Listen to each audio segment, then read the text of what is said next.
Racing 92 Montpellier, c'était l'affiche de ce samedi après-midi à la Défense Arena où avaient pris place les Springboks de passage à Paris pour la tournée.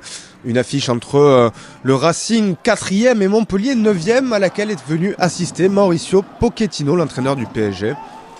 En quête de son premier succès à l'extérieur, eh bien c'est Montpellier qui entre idéalement dans le match avec Cobus Reinhardt qui s'illustre le premier sur cette fin de passe.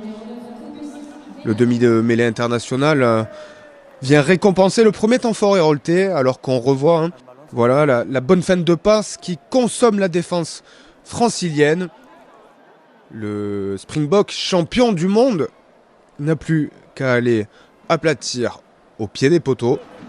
Montpellier prend les devants 7-0 puis 10-0 et le Racing va finir par réagir après une mauvaise entame de match.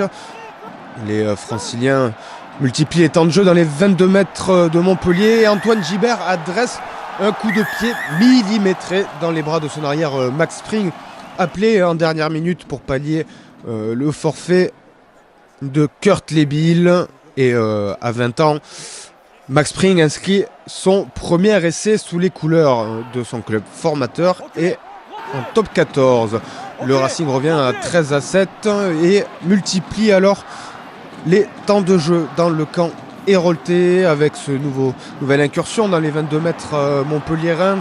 C'est une nouvelle fois Antoine Gibert qui est décisif avec cette sautée dans les bras de l'Argentin Juanimov. Vincent Rattez est aspiré par cette sautée d'Antoine Gibert et Juanimov en bout de ligne permet au Racing de prendre l'avantage 14-13. Mais le Racing est indiscipliné et va se retrouver à 14 et sur 7 mêlées fermées.